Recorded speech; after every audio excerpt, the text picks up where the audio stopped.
I'm on.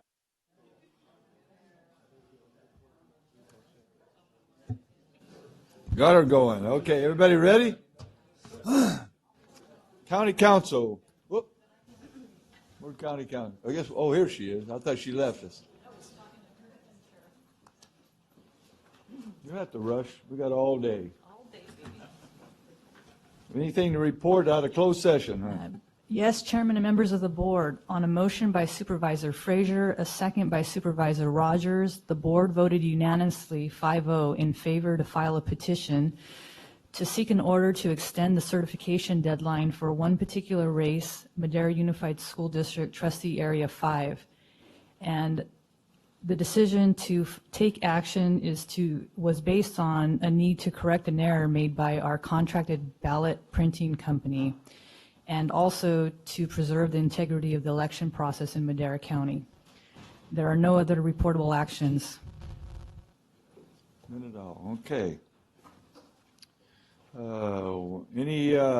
Any people that we want to open and close in memory of? Any supervisors? I have one. Her name was Carolyn Inlow now, but it used to be Carolyn Box. She passed away in her sleep. Last week we had dinner, her and her husband and a bunch of us up there, and that night she passed away. And she, great lady up there to help everybody. Her and her husband every Sunday makes lunches and stuff for homeless people.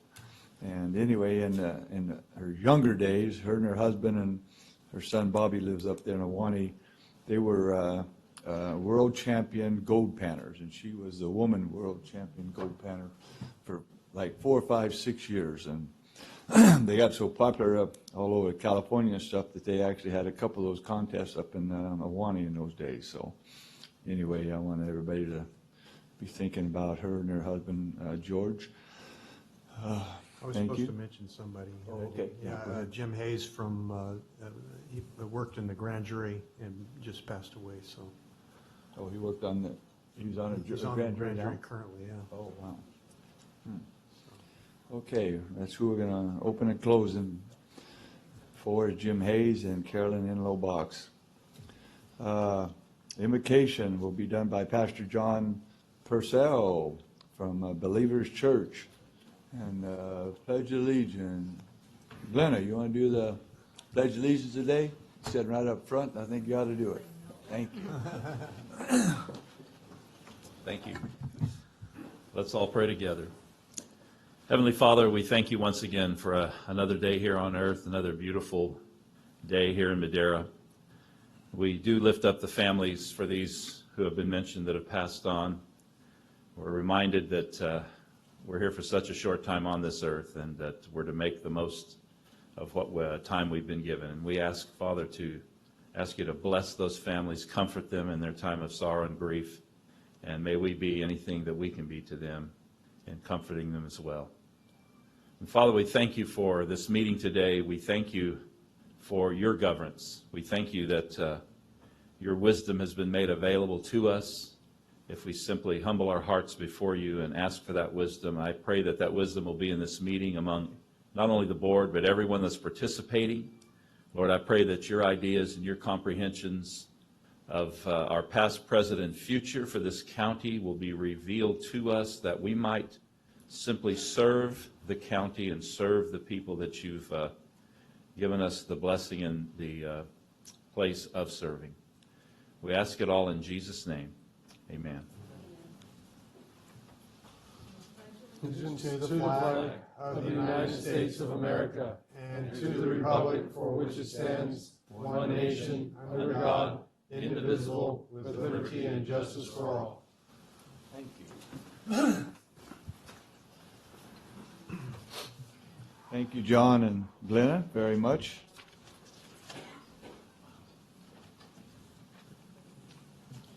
Okay. As most of you know, we've been all year coming to an end. Our Madera County's 125th birthday, 125th anniversary, honoring the past, embracing the present, and looking ahead to the future. On Thanksgiving Day, November 22nd, 2018, marks the 55th anniversary of the assassination of the country's 36th president, gunned down while riding in a motorcade in Dallas, Texas. That death in 1963 rocked the nation, including Madera County. 250,000 people had lined the street in Dallas that day to see the president. We were just up here talking about it a while ago. I was going to Fresno City College then. I drove the bus actually back and forth to the mountains to haul us kids back and forth to school. And I had a history teacher, and his last name was Garrigus, and he was a state assemblyman. And he didn't come in when we all were in there, started the class. He'd come in like 5 minutes late, and he was crying, and he said that the president had just been shot. And so they closed the school down, actually, and we loaded up our van and headed back up to the mountains. All of us listened to the radio and crying and the whole works. So it did rock the nation. Anyway, moving on. Agenda number 4, item 4. Number 4, public comment. The first 15 minutes of each regular session are set aside for members of the public to address the board on any matter under the jurisdiction of the board but not appearing on the agenda. The board will not take action on any items presented under public comment. Speakers are limited to 3 minutes. Anyone addressing the board is asked to print their name clearly on the speaker sheet at the podium and state their name and county of residence for the record.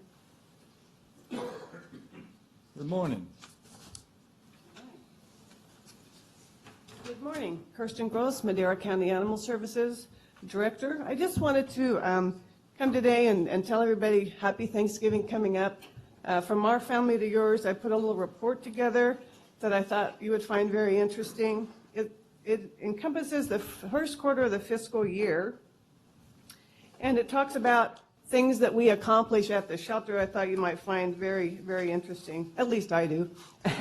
844 service requests were responded to. We licensed 618 dogs. We removed 770 deceased animals off the roadway, impounded 1,483 stray, injured, and owned animals. And we partner, of course, with the Friends of Madera Animal Shelter. And with that partnership, we found homes for 263 dogs, 291 cats, and transported 446 dogs and cats to rescue groups in other areas and other states. And of course, the Friends of Madera Animal Shelter also provides a clinic, 757 vaccines to keep our animals healthy and safe in our community. 570 low-income spay and neuter vouchers were distributed, and spent nearly $60,000 in spay and neuter services and emergency vet care, and that's just for those 3-month periods. So on the back sheet is our cooperation and participation with the CRM program. You'll see we get the majority of the calls for services, and we're proud to serve, and we're thankful for the board for being so supportive, to the Friends of Madera Animal Shelter, to Madera County Animal Services, and to the community.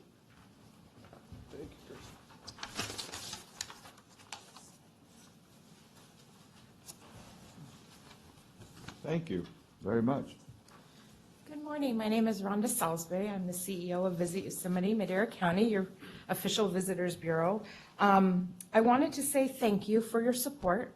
And I know we usually do a presentation in March, but today I thought it was important, especially Thanksgiving week. But thank you for your support. As you know, the Ferguson fire was pretty devastating financially, economically for tourism, because it hit, of course, the biggest month or the biggest 30 days of the whole year for tourism. And because of the support you gave us this year, we were able to work with the other 4 gateways. Immediately, as soon as Yosemite closed, we came up with a campaign called Yosemite Now. And as soon as we were able to get back into the park, and then the Redding fires were kind of under control, because you have to be respectful to the rest of California as well. But as soon as we were able to get in the back of the park and back into the park, we were able to, all 4 gateways, go out and create videos and just things showing that Yosemite didn't burn up, you know, contrary to what was being reported around the world. Half Dome still standing. So we went out there and told the world, hey, come to Yosemite Now. With some of the money that you gave us, we were able to partner with Expedia, with Sunset, with Travelocity, with TripAdvisor and things like that. to help get immediate bookings for all of Madera County. And with just the Expedia part that we did a $15,000 campaign with Expedia with 1.8 million impressions, bookings of $132,000 within the first 3 weeks. That's all of Madera County, and that's just people that book right then and there. You know, every single one of us who travels knows that you'll book here or you'll go research a little and you'll book somewhere else. So created 776 room nights, about 1,500 people that came almost immediately to the area. So because of your help, we were able to really jump on that wagon and spend some money and try to drive traffic back, and mostly the messaging that we are open. So we just wanted to thank you very much, and we're still going strong. I want to thank you personally just for all what you guys have done with this, way we've done our funding and stuff for the Visitor Bureau, and we have grown so much in these last 5 years. It's just unbelievable. So making Madera County the best place to work, live, and play in. So thank you. You're a big part of that. So Thank you. Brett. I've got some other things, but, I mean, that seems pretty successful. If we were to run a campaign like that during the peak season, I mean, we could probably even get a bigger return on that investment, right? Is that something that maybe?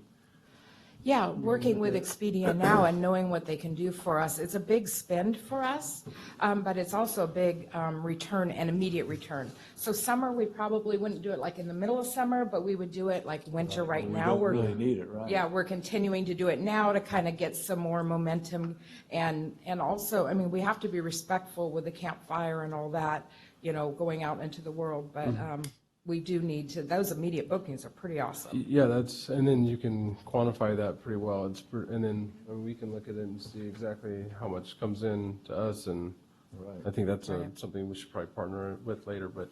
Win-win-win. Yeah. Yeah, I've got stats, even the Nights Inn, who's now Quality Inn, I believe it is, across the street, got 38 room nights from that campaign. That's awesome. So, I mean, it was spread out all over the county. And that's just one of the campaigns we did with that money, but thank you. Great, thank I you. just wanted to say thank you. We're going to go finish the visitor's guide now. Okay. Brett, So, you got something? Yeah. Okay, Brett. So the Heart Walk, so we had some things that came from American Heart Association because of how well we did as a county team. We raised over $11,000. This year we did go over that $360,000 mark that was our goal. When it was in Fresno, the highest they ever got was $189,000. So that's really that Madera and all the businesses that have done it. But we have a member of our team that became, is now in the Coach Hall of Fame. I was hoping she'd be here today, but hopefully, Karen, you can accept this on her behalf. But Deborah Martinez from Social Services is in the Coaches Hall of Fame. So I'm going to bring that to you, Karen. And then we also had for our county administration, they won the best T-shirt design. So I've got this to give to hang out here, and then there's also your team photo that was pretty cool. Thank you. Give him a big hand because that was really great deal. And Brett only walked a mile in his high heels, so. But he looked cute though, so that was nice. Huh? No, he still got them on. I was 6'6" that day. Anyway, any more public comment? Seeing none, we'll move right on to the consent calendar. We'll get here going here. Item Z, number 4495. If somebody here wants to make a comment on it, so before we do anything, good morning. It's you, huh? Back again. Morning, Chairman Wheeler, members of the board. Karen Sandu, Deputy Director, Department of Social Services. So we just have a follow-up regarding consent item Z. Here with me today is Maria Salazar, the Executive Director for the Madera County Child Abuse Prevention Council, and she has some boxes with some information that she'd like to pass out to you.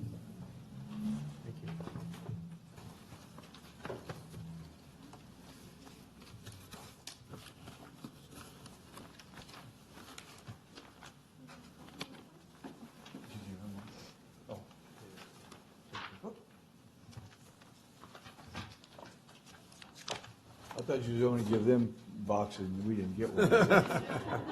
Oh, man. That's not the way Christmas works. Is this a bribe or? Just in case. Thank you for the introduction, and hello and good morning. Well, Maria Salzer from your local CAPC, your local Child Abuse Prevention Council. And I just wanted to say a brief statement. I know you have the annual reports in front of you, but with that, I wanted to mention something. And if you take anything from what I'm about to say, just at least take 2 words: upstream thinking. Last time I was here, we're going over the MOU and renewing it for CAPIT funds. And I had mentioned the story on the river, the children going downstream in the river, and hopefully you being the person that's going upstream to try to find the root cause of who's throwing these kids in the river. And with that story, I wanted for you to start thinking of upstream thinking. Start to think of prevention work. So in prevention, there's 3 stages. There's primary prevention, secondary prevention, and tertiary prevention. And what my goal with these jars that you have in front of you is to take a statistic with you in your mind, which is a statistic that's true to our nation, but also very relevant to our county. And that is that 1 in every 4 girls is going to be sexually abused before their 18th birthday. How many? So 1 in 4 girls is going to be sexually abused before their 18th birthday. And that statistic is based on disclosures. We know that there's more out there that haven't disclosed. A lot of times it may take up to 31 years on average to disclose.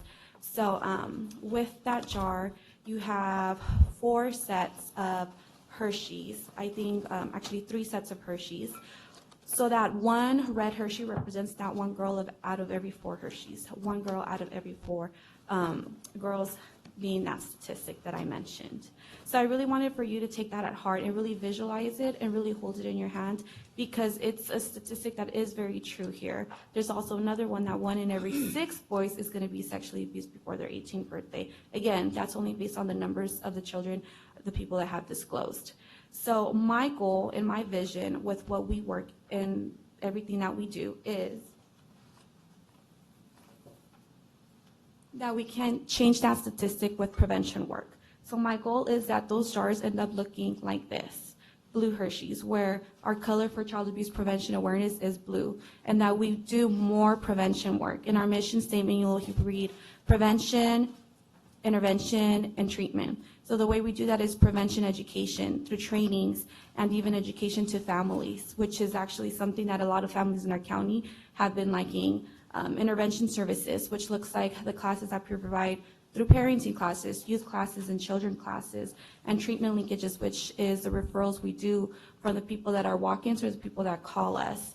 So I just wanted for you to take that with you. I mean, there's a couple of more goodies in there, but I really wanted to make that statement impactful because it's more than just a couple of words.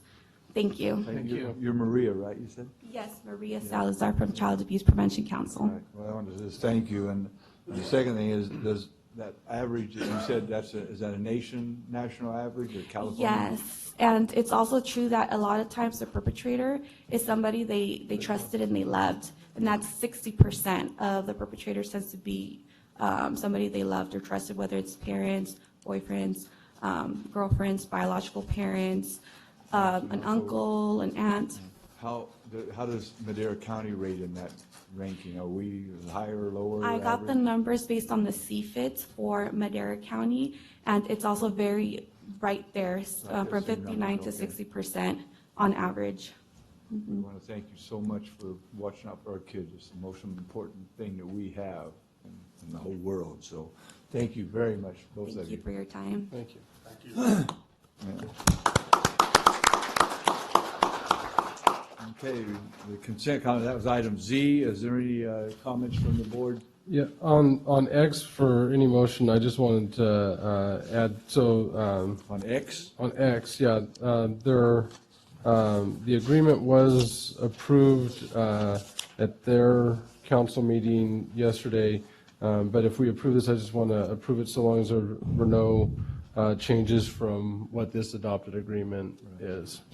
Thank you. And we also received a copy just now of the fully executed agreement, and the clerk of the board has one for any members of the board. What was on the agreement was an unexecuted agreement by the tribal council, the Chichansi Picayune of Chichansi Rancheria Tribal Council, but we got word that they approved it yesterday. So that's an update.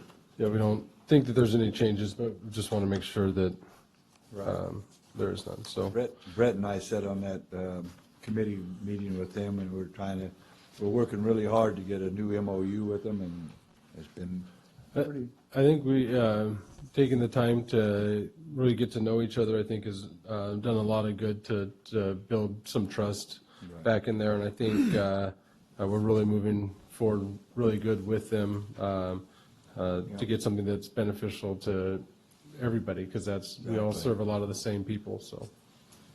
Okay. Any public comment on the consent calendar? Seeing none, what's your pleasure, board? Move to approve with the caveat on item X. Second?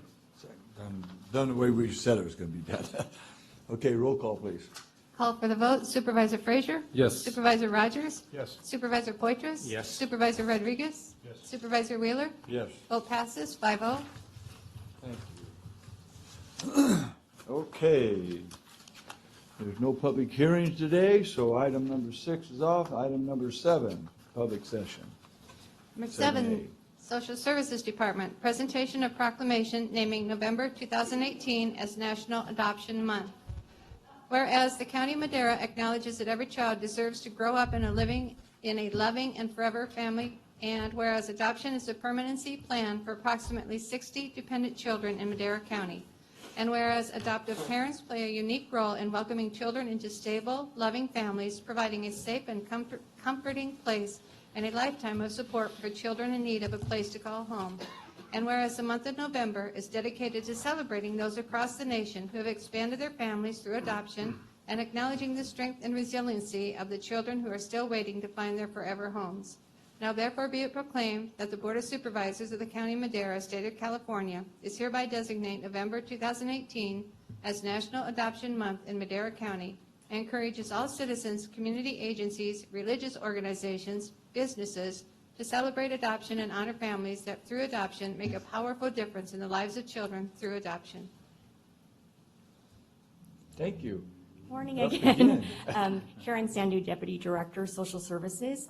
So on behalf of our Director, Deborah Martinez, we'd like to thank you for recognizing our adoption staff and our adoptive families. On November 30th, we actually have a special event that we're hosting with Madera Superior Court, where we're going to be finalizing 14 adoptions. So we hope you can attend and support our loving families. Today, I do have some of our adoption staff that I'd like to recognize. So, You want each one of them just say something? yeah. Or? So I'll go ahead and announce their names, and then Okay. we also have some special guests, 2 adoptive parents that we'd like to have them say a few words as well. Absolutely. So, Mi Bang, Social Work Supervisor. Juanita Chapa, Office Assistant. Vanessa Krager, Social Worker. Poo Zhang, Social Worker. Joanne Nuella Melgar, Social Worker. Laurel Barnett, Social Worker. And Roseanne Gomez, Intern. So thank you, really appreciate all the hard work you guys do. And we also have 2 adoptive parents, Patricia and Michael Amaro. I'd like to give them the microphone. You guys like to say a few words about your experiences with adopting? Yes. My name is Michael Morrow. I'm a foster parent, and I'd like to say thank you to the Madera County because I never had kids of my own, and this has given me an opportunity to be a father, know what it's like to be a father. I just want to say thank you. Thank you. Thank you for reaching out. Thank you very, very My name much. is Patricia Morrow, and I do have 2 children that are, they're here in Madera, they're elderly. I have a daughter, Marianne Echeverria and Tim Echeverria, my son-in-law, and my son is Peter Gallegos and Gabby Gallegos. And my children are married. They always had they were married, they had their homes, but somebody had told me about doing foster care. And we always had a 3-bedroom home, a big home, but it was just me and my husband because my children were married already. And I told my husband, we should do that, we should try it. Right. Let's, put our hearts in it and pray about it. And we did. God opened up these doors for us, and I love it. I was a med tech before I came into this. I ended up, my husband had a stroke. That was in 2009. But I ended up, working, but my mind was not at work anymore. My mind was at home with my husband. And I just wanted to do something for the children. I always worked with elderly people, always. So it was like a turnaround. I have children again. So it's a blessing. I love it. I love it. It's just, sharing and showing them, the love of a family, not having the police over and, just having a different life. So I thank you also for trusting in us in our home to give back to the children. Thank you for opening your home for the children. It's really a nice deal, so. We got a proclamation for you, so somebody want to say something else? Oh, no, I think. Oh, okay. You want to get up here and get a picture of everybody, so. Thank you again. Appreciate your support. Yeah, well, we appreciate you. Everybody up here in front.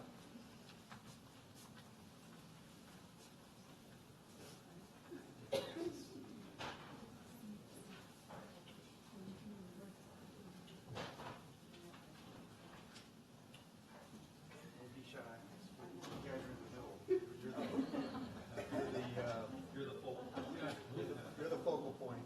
You're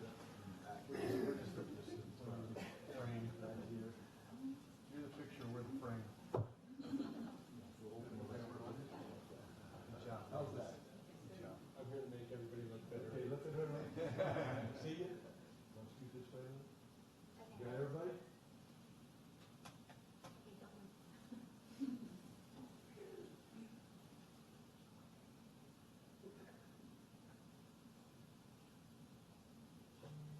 Break it yet?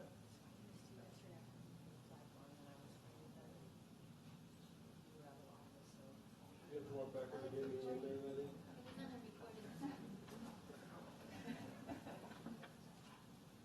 There's a video. Put it on Facebook tonight, that's all.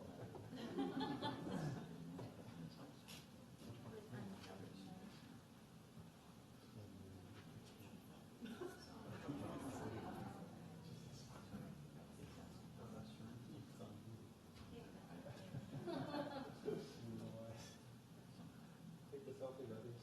You already took 3 of them.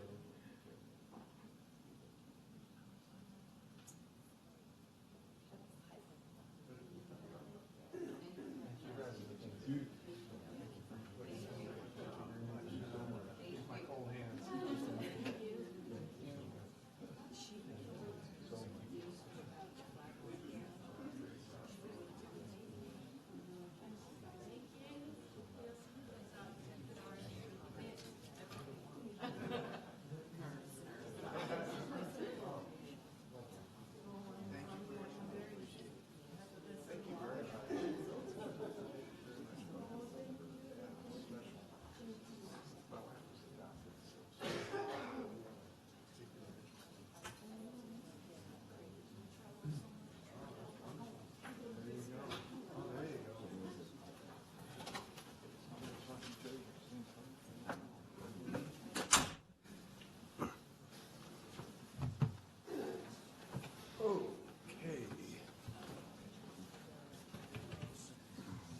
Item 7B. 7B, Board of Supervisors, proclamation proclaiming November 26th through 30th, 2018 as Clerk of the Board of Supervisors Week. Okay. You guys ready for this?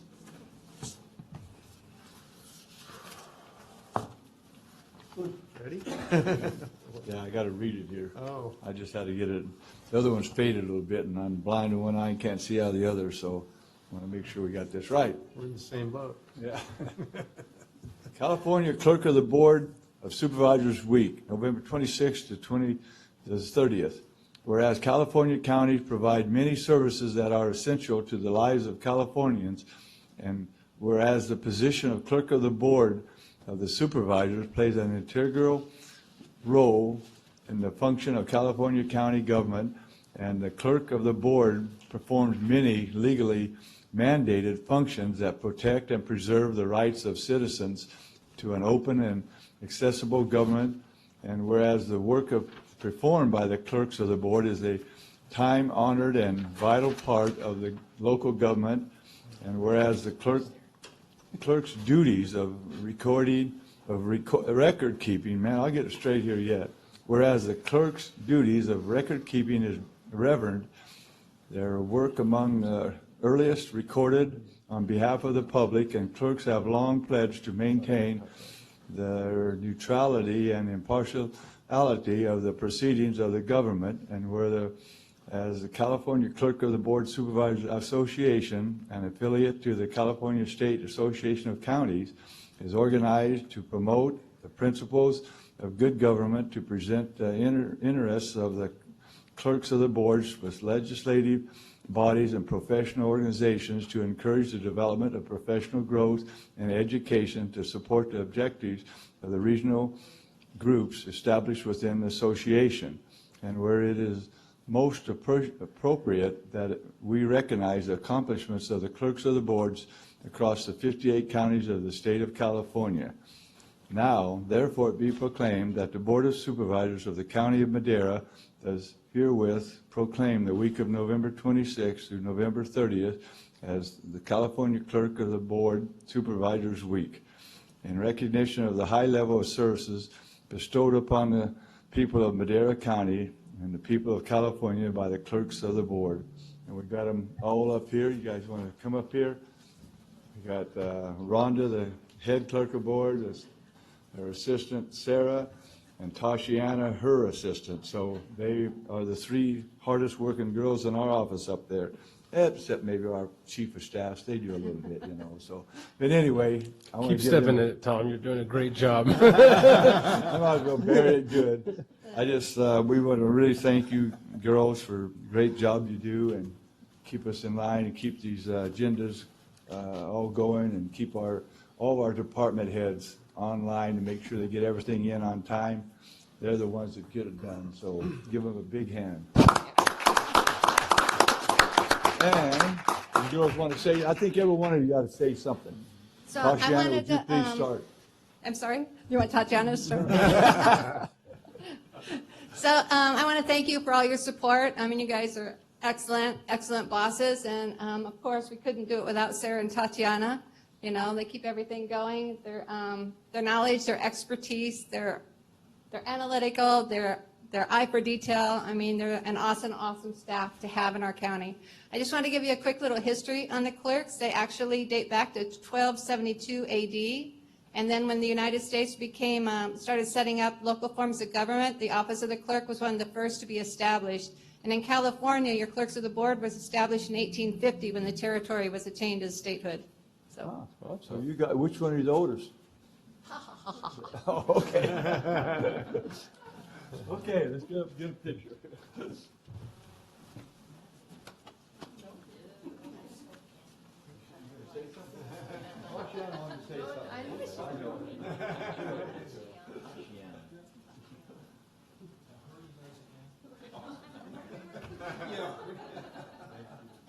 Great job. Thank you.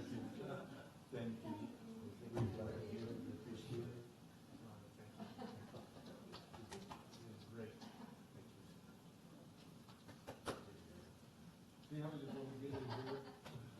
Yeah.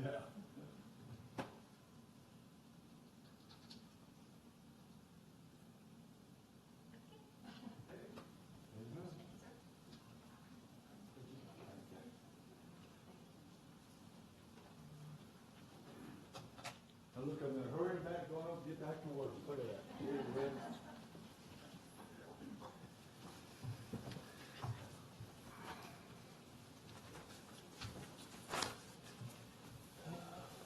You know, it's amazing the sheer volume of information those three women disseminate and take care of. It's beyond belief. If people knew. Yeah, this little agenda we have now, I don't know, it's 8 pages, whatever it is, 9 pages. in old days, before we went like these things, our books were this thick with backup paperwork. Right. And they still do that much work, but it's just electronically. Right. But otherwise, we used to have thousands of pages of paper. Literally. So there's so much on this. Did you want to say something? Yeah, and beyond just the agenda, I mean, they are the keeper of all records for the county. So anytime that anybody from the public needs to see a document or get something, it goes through the clerk's office. And I mean, do you know how many pieces of paper are included within the county? And how many pieces of information? And so Right. it's unseen and sometimes unthanked, but you guys do a wonderful job, and you should be thanked, and it shouldn't just be 1 week out of the year. Yeah, that's for sure. Yeah, Rhonda's here, I know, early in the morning and leaves late, so she does a fantastic job. And She's they going to all be do. playing an important role at CSAC as well. Right. Right. She's got a Next week, couple so. panels she's going to be on, and she's going to also be helping on the new Board of Supervisors clinics that they have. She's going to be on doing some of that, so thank you again. Thank you. Okay, item 7C. 7C, County Administration Department, Human Resources Operations Division. Presentation of California State Association of Counties, CSAC, Challenge Award to Madera County's Public Information Team. Award to be presented by CSAC Director Graham Noss. Welcome, Graham. Good morning. The best little big county in the state of California. That's exactly right. We guarantee that. I grew up in a rural county, and so certainly appreciate them as much as I can. I'm Graham Canals. I'm the Executive Director of the California State Association of Counties. As you all have just referenced, we do have a conference coming up next week down in San Diego, and so hope to see a number of you there. And we are joined with the clerks through that conference. It's a great partnership that we've had for many years, although we don't go quite back to the 1200s. Just our clerks do. Just the clerks, that's right. It took 600 years to get beyond that, to get to CSAC. We started in 1895. So really thrilled to be here today. It's a really great day to be in Madera County. CSAC has the great honor of representing all 296 county supervisors in the state. And our core mission is related to advocacy, and that's really about ensuring that you have the tools to be successful in your communities. And so that's about resources, that's about flexibility, it's about having the right local authority so that you can do things that actually meet the priorities of your community. And so that's our core charge. We do it in Sacramento, we also do it in Washington, D.C. We are coming off of a really challenging yet very successful year at CSAC. We're all struggling currently relative to fires in lots of different parts of the state. You've experienced it in your communities as well, and I certainly reflect on the tree mortality crisis that's referenced in your agenda packet today, and it's something that's core to what we've been working on for the past few years, and is certainly a driver related to some of the fires that we're struggling to work through. But this year, we were successful in getting a $1 billion investment from the state related to forest management, prevention, ensuring accountability, and ensuring that there is a greater protection for communities. I'll tell you, it's not enough, and it's only the beginning, and we will be back at it. We are already back at it, and we will certainly be on it full force come 2019. But that was an outstanding victory. We also were successful in getting a $700 million investment from the state to combat homelessness, and that's the single largest investment by the state on homelessness ever. And that's a significant issue that's impacting a number of communities in the state. So we have that part of our house. We also operate a foundation which has an education institute through our CSAC Institute. New supervisors will be going through that beginning on Sunday. There'll be 35 new supervisors in the state that'll be going through that program.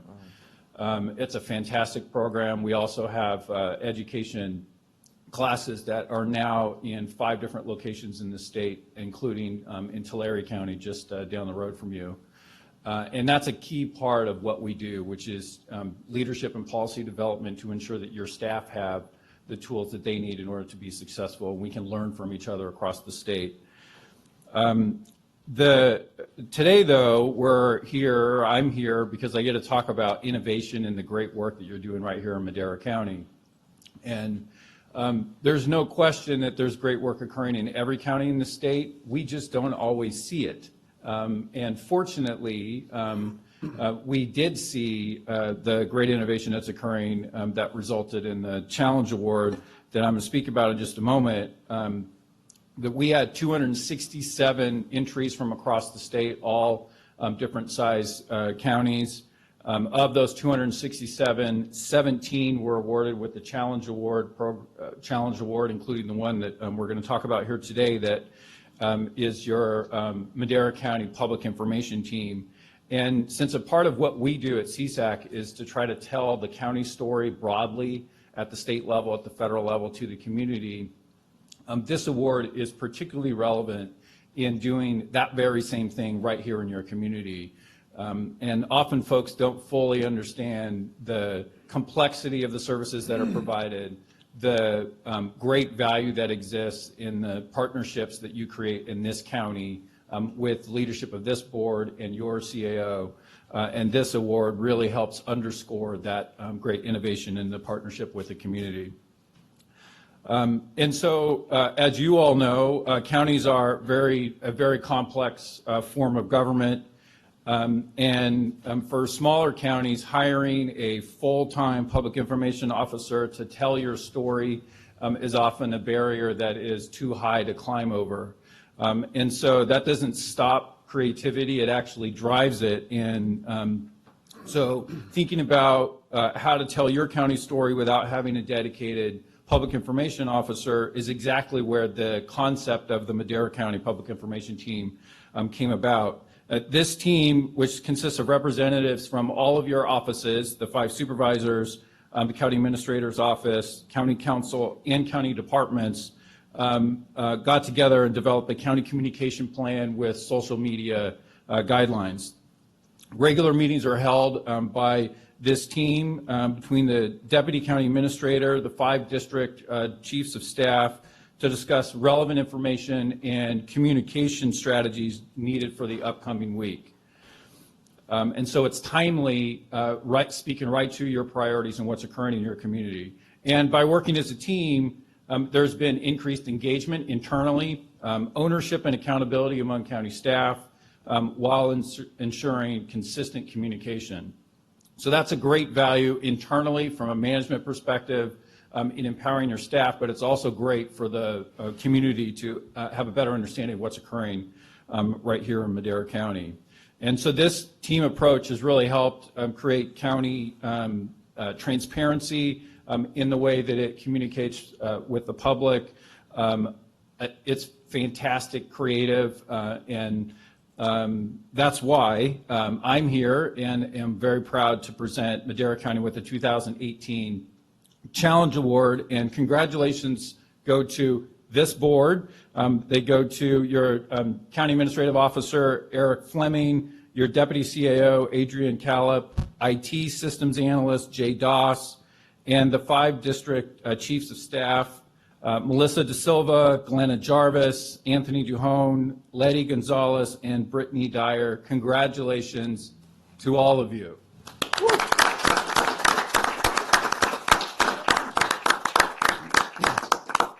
Wow. And we have goodies. Wow. Yeah.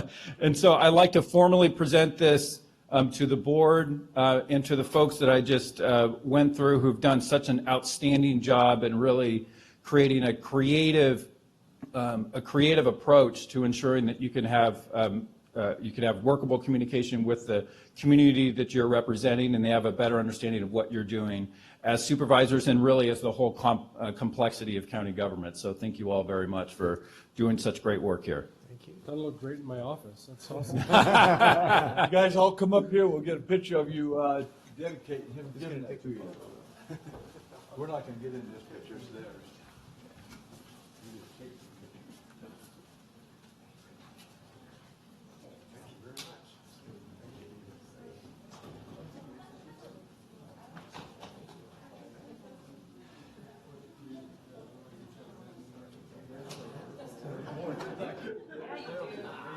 I called your name, man. Actually, I called your name too.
Spread out so you're not hidden by it.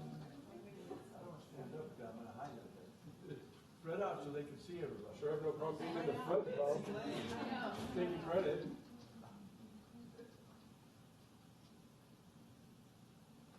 What a team, huh? You're supposed to be in there.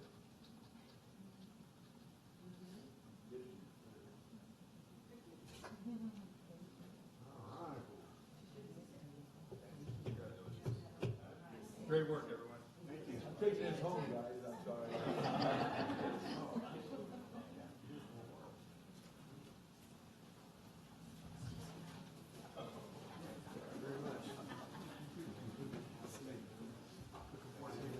Yes, sounds good. Look forward to it.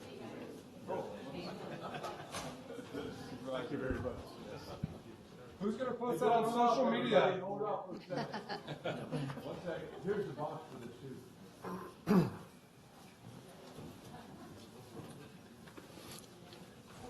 Okay. You know, there is something that's, I think, really important about, instead of just having a single public information officer and having multiple, is that our social media never gets stale because it's always coming from some different voice, right? It's so different people get communicate different ways and see things and retain things on the people that are looking at the page. And I think that the fact that it isn't just always the same verbiage, same everything, and you can very easily get into those social media ruts. And the fact that, you know, we looked at it as bringing in this larger team and having multiple voices, I think is just another thing that why it is so successful and not stagnant. Okay. Thank you, Chairman. And Supervisor Frazier, you're absolutely right. I think that that's one of, good morning, Adrienne Caleb reporting this morning on behalf of the Public Information Team. And Supervisor Frazier, your statements are 100% accurate, and that's the beauty of this team. This team consists of not only the chiefs of staff, myself, the county administrator, he also has some oversight over the team, but it's also about the department level representatives. And depending on the operation of the departments, sometimes you'll see a little bit more coming through just because of the nature of the business.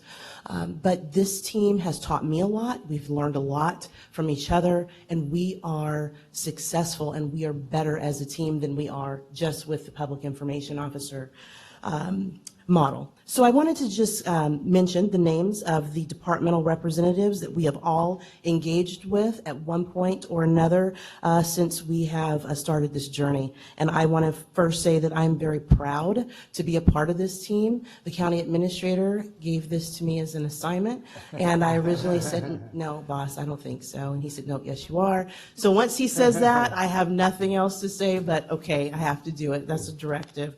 But I'm glad that I did it, so thank you.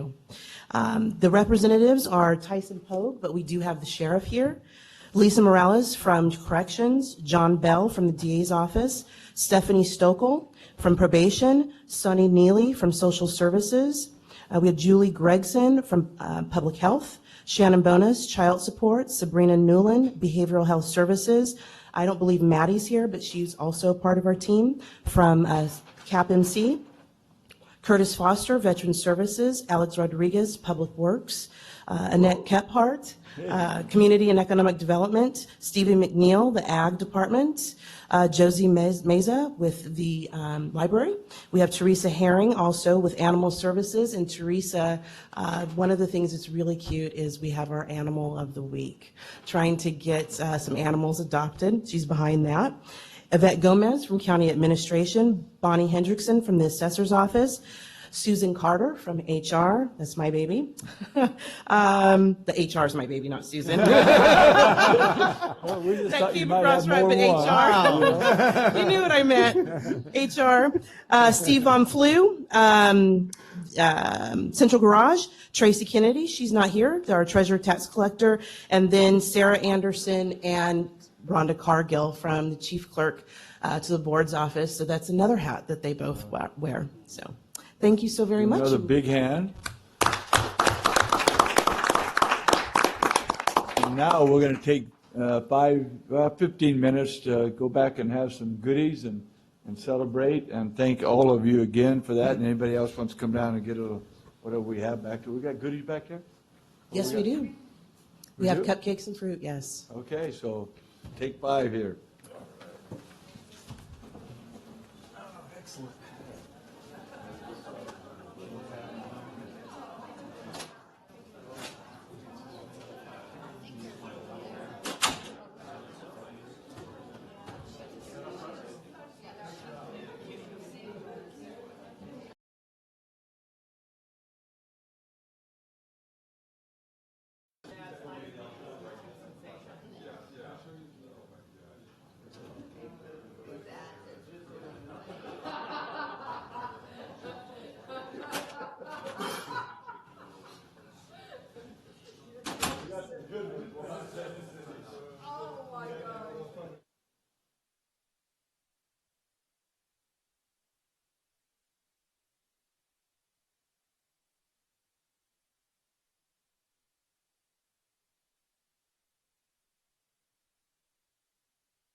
Where's Brett? Oh, there he is.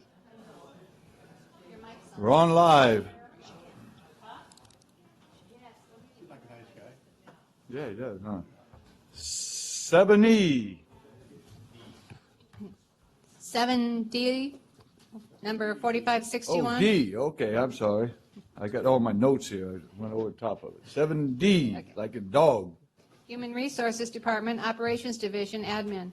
Discussion and consideration to approve a salary adjustment 3% increase for unrepresented employees, including appointed and elected department heads, effective January 1, 2019. Thank you. Oh. I'm sorry. That's okay. We got it under control. 3% raise in cupcakes. Right. Thank you. This item is before you to grant, this is the 3%, to grant the 3% to unrepresented employees, including appointed and elected department heads. This item is presented as an alternative to the county's compensation or study. On September the 25th, the Board of Supervisors was presented with a compensation study, and after we calculated the overall costs, in particular the general fund costs, there was a determination made that the county just cannot support that level of additional compensation for the employees. So the item before you is an alternative to this, and this item is just independent of unrepresented employees, including appointed and elected department heads. I want to let you know, Board, that this particular proposal has been presented to each of our bargaining units. And to date, we don't have any of the bargaining units who have accepted this 3% COLA, but we are still in negotiations, and we're hopeful that we will come to a conclusion on those negotiations. Great. Good job. Any questions from Mr. Poitras? Thank you, Mr. Chairman. First of all, there we go. Now, Adrian, you mentioned a COLA. Now, is this considered a COLA for for unrepresented department heads and elected department heads? Is that what This is for unrepresented employees.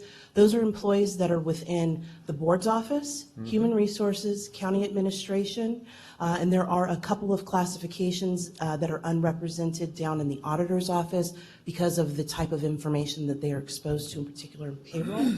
And so then included appointed and elected department heads. This is independent of the Board of Supervisors.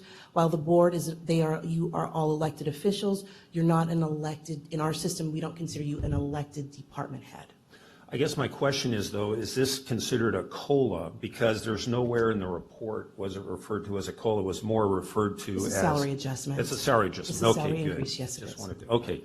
So, going through the study and the money that we're talking about and the increases that we're talking about, first of all, the compensation study was very specific and it went into a lot of detail, was very analytical, very strategic, and it included a number of counties and a lot of, work went into it. But it seems like the recommendation that we're making does not contain the same precision or analytics that went into completing the study. And so what I'm talking about is when you look at, for instance, elected department heads, and I'm looking at what was handed out last September. There's a chart that shows base salary and average at 3.88% under the median or whatever based on the study. And then after you add total compensation and benefits, it's negative 0.37. That number is skewed somewhat by the Board of Supervisors, which I understand is not part of this action. It's in the next action. But if you go through individually, you'll see that almost every elected department head, when you look at total compensation, is above median. And that would include your longevity pay. And I understand where some are not getting longevity pay right now, and again, that kind of throws off the analysis a little bit because we're the only county in the entire comparison that has longevity pay. So, but then you look at other areas for department heads, period, and there seems to be some that are within range, and then some are way out of whack. Correct. For instance, you've got behavioral health, and I've got the number somewhere where Dennis, I think, is at 8.14% below median, and his total compensation is 6.58% below median. So even with a 3% adjustment, he's going to be still significantly below what the median is. At the same time, we're increasing elected department heads, which is going to put them even further over what the median is. So where it doesn't, everybody's getting an increase, but it doesn't seem like it is solving the issue that we're looking to solve based on what the compensation study was all about.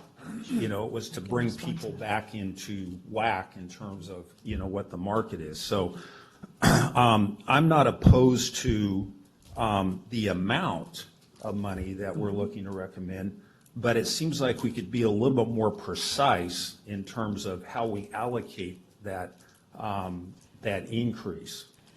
Sure, and I believe that you had a question, but I can respond to your statements if you would like for me to. Mm-hmm. And when you're looking at across the board salary adjustments, you don't look at equity. A salary adjustment or a COLA is something that's independent of an equity adjustment. And one of the things that we've really been stressing at the table with the bargaining units is that a compensation study and to implement it is not necessarily a right. And as we move on, and just like with any other COLA that we have implemented over the years, and actually in my office I do have a list of the adjustments that we have provided to all county employees since the year 2000. At that list will show that we have given COLAs or adjustments at various times. And was there a comp study that was included in that? The answer is no. But when you do a comp study and when we look at those inequities, that's what happens. If you have someone who will be over the median, then if the board decides, well, we're going to implement the comp study, well, then that particular job classification at that point in time would not get an increase. So a COLA or salary adjustment to increase the base is looked upon independently of how far someone out is from the median of the comps. They are two separate issues. Additionally, there was one other point that I was going to make about the comp study, but the thought slipped my mind. But I just want to make that distinction. Right. They are independent of one another. Right. Yeah, and thanks for that answer. I appreciate that. It's just that, to the taxpayer, they're not independent. The taxpayer looks at an increase as an increase. And again, if we're looking to, provide, different electeds or department heads and so forth with, I look at it as kind of more market-driven too, in terms of wanting to retain good people, and I think that's another reason why we look at these market studies, is to ensure that we're at least competitive enough that we don't have people looking to go to other counties. Now, with electeds, typically you're not going to do that. I mean, if you're in Madera County, you're in Madera County, and you're not going to be saying, hey, I could make more money if I run for, whatever the position is in Fresno County. Well, probably not going to get elected in Fresno County if that's what the motivation is. But certainly for unelected department heads, to me, it's more of an issue. I'm open for any other questions. Yeah, Eric's got something he wanted to say. Thank you, Chairman. Thank you, Chairman Wheeler. Just to follow up, Adrian, I think it may be helpful to talk a little bit about maybe some of the kind of a larger amount of feedback we got about the study, and maybe the approach and the comps and just so everybody knows, almost 2 years now, we gave on our comp study, we did do what every one of them was, that we adjusted everybody differently. Some of them got 30% raise, and some of them got like 2% raise. I think there was a couple that didn't get any, but we did do it that way for everybody to try to bring it up to that point. This time, you weren't here, so you didn't get to hear it probably, but we just didn't have the money to do the full study. So instead of trying to pick and choose, we decided to do this straight across the 3%. So. To answer CAO's question, we have received feedback and some pushback on the results of the study. Some of the pushback I did go back to our consultant and I shared that. Some of the feedback that we received, the consultant did share that they would not change their recommendation. We do have a number of counter proposals from a number of the bargaining units that took this 3% into consideration, but there are other proposals on the table as well. We still have an employee base, regardless of what the comp study says. I've received a number of comments. When are we going to get a salary adjustment, a cost of living adjustment? I don't agree with the results of the comp study. They shouldn't have used this classification. They should have used that classification. I've had a couple of those too. And instead of getting into that argument, and I think that I would be able to defend probably 99% of what's in that study, because classification is very specific specialty in human resources. And so a lot of times employees don't understand what goes into looking at getting the comp. So this is a recommendation we're going to put this study aside temporarily. We've received a lot of feedback that employees aren't receiving cost of living adjustments, and we will come back. In fact, the proposals on the table come back in 2020 for another comp study. Yeah, and we did discuss that too. So Brett. Yeah, so, moving forward as we're this one is looked at as just like straight across the board. Now, I don't like giving, you all have heard me say I don't like giving increases until my employees have gotten their increase first. I know that there's a lot that are coming back into here. But So looking at the comp study and the issues that they have with the methodology of our comp study, can we, through negotiations, look at what the comp study looks like before it goes out and everyone has a set understanding of what it is?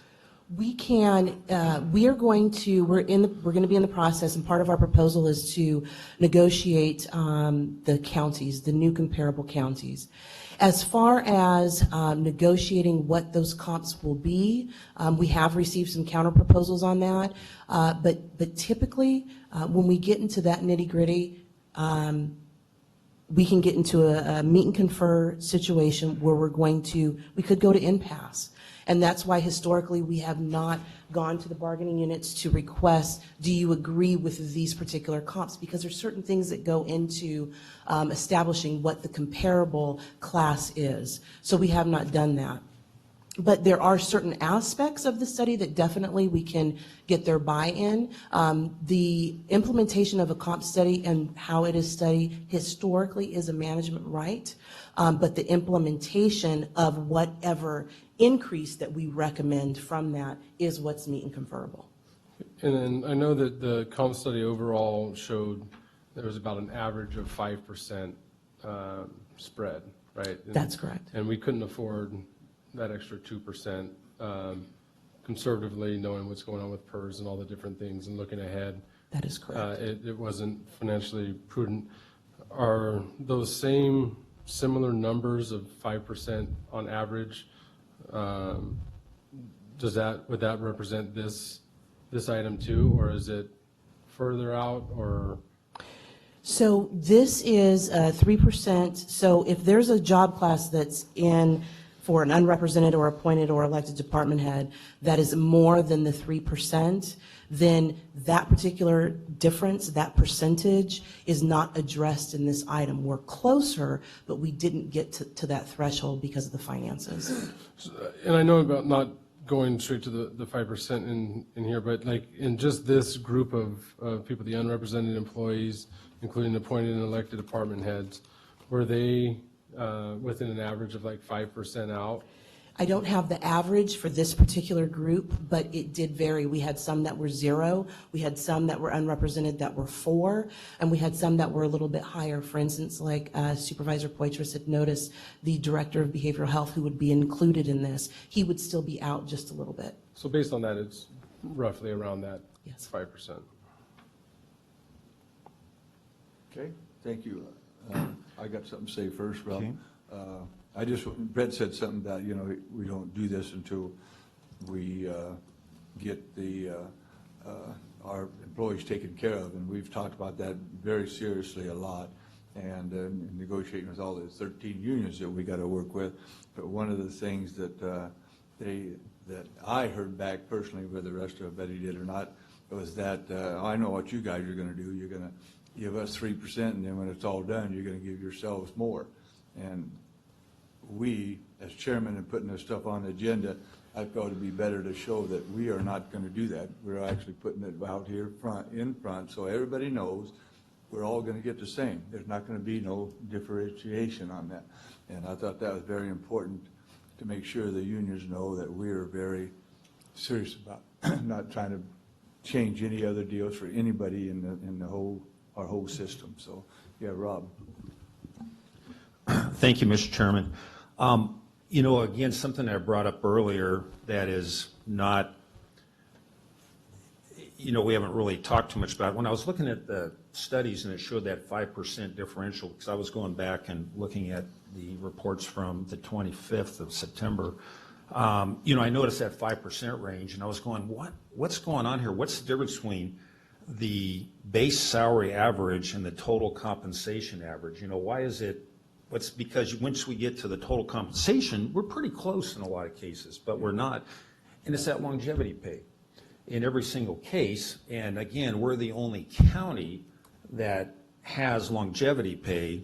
It's all the other counties, they don't have it. And so whatever people get paid, they've apparently already accounted for the longevity pay.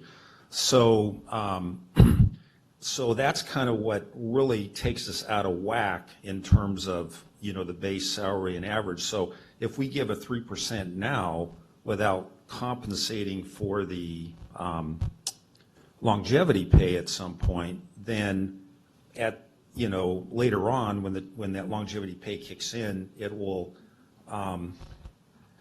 the total compensation will be higher than probably what we had anticipated being, because they're going to get the longevity pay plus that 3% increase.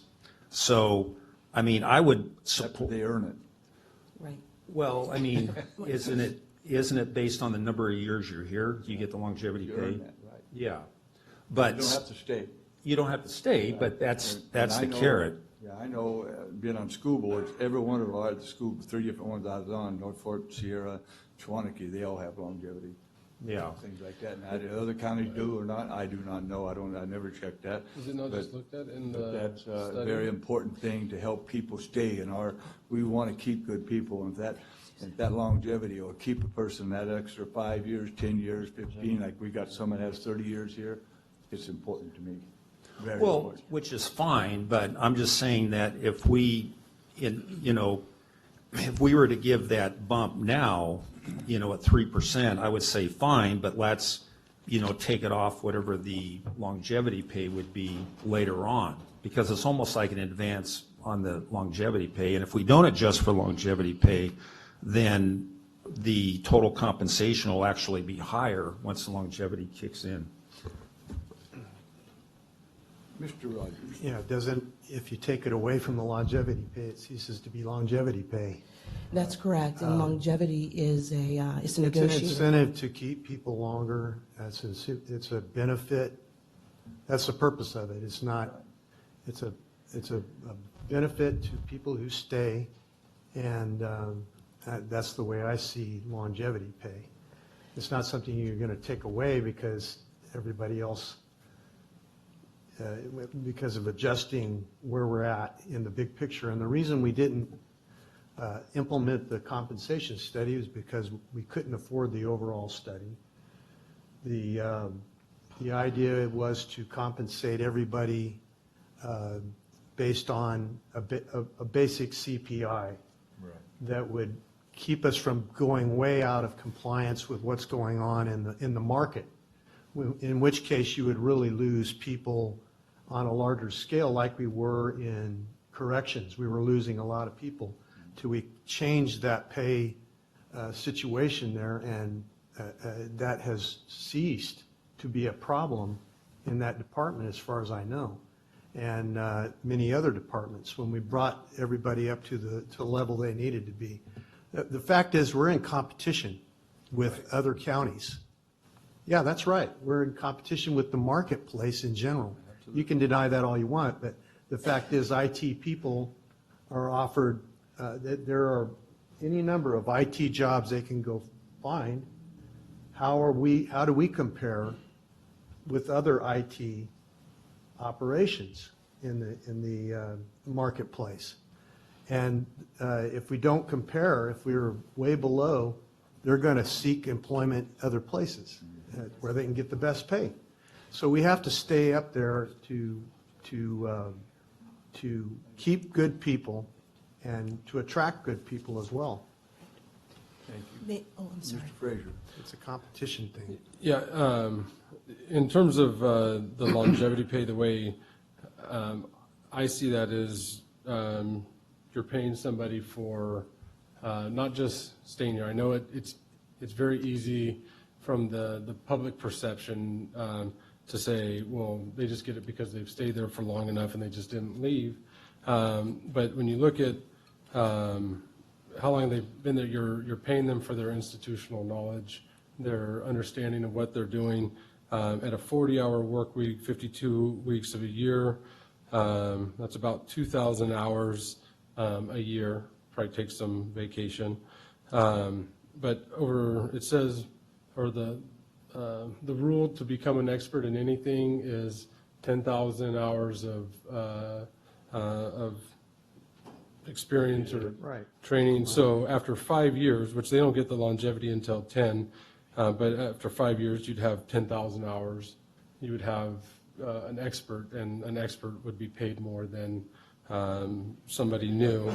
And it's a small amount to pay in terms of longevity versus having to train somebody brand new and the hours that it takes for that. So to get the longevity pay, you actually have to have 20,000 hours of experience in the field, which makes you a double expert, I guess, if that's a thing. So that's how it's a way, we're always talking about how do we keep the good people, and I think that's a way for people to get to and feeling that they're valued to that degree. Is there no other longevity pay, or was it just not studied in the comp study? Are we truly the only one that has longevity pay? I would have to go back and look. Let me just say this. In our surrounding counties, yes. We're one of the only agencies. I know Fresno County doesn't have it, Merced does not have longevity. So our surrounding counties know. But when we do the comp study, that longevity is not taken into consideration when we look at the base salary. Longevity is right now a contractual right. To amend that longevity would require meet and confer with all 13 of our bargaining units. However, when we project the costs of what the comp study is going to cost the county, we do take into consideration that longevity. But when you're looking at comparables, we have to look at the base rate first, because an employee, their first 10 years here, that is that's the comparable. The longevity, my understanding and in my history here, my understanding is that it was negotiated years ago. I've been here on 14, going on 15 years soon. It was in existence before I even got here, and it was a retention tool because Madera, we were a training ground for a long time. And what is the overall, like the compensation at that first longevity pay bump? What is the percent? It's 5%. 5%? And then at the 15-year, it's an additional 2.5. At the 20-year, it's an additional 2.5. So someone has to be here 20 years, and the county says, thank you very much. We're going to give you additional compensation. However, there's a caveat to that. And in the contracts, it states that for an employee to get that, they have to have 20 years of satisfactory service. I have seen you have to be a good employee. That's right. You just don't get it because you were here. No. Right. And they have been denied. Boitress.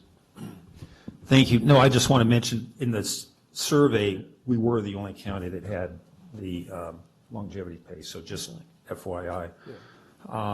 And then, which is fine. But no, the only reason I bring this up is because Supervisor Rogers mentioned, we are in a competitive market, which is very true. And what I'm looking for ways is to ensure that, those department heads and those people who are talented, we do want to keep them.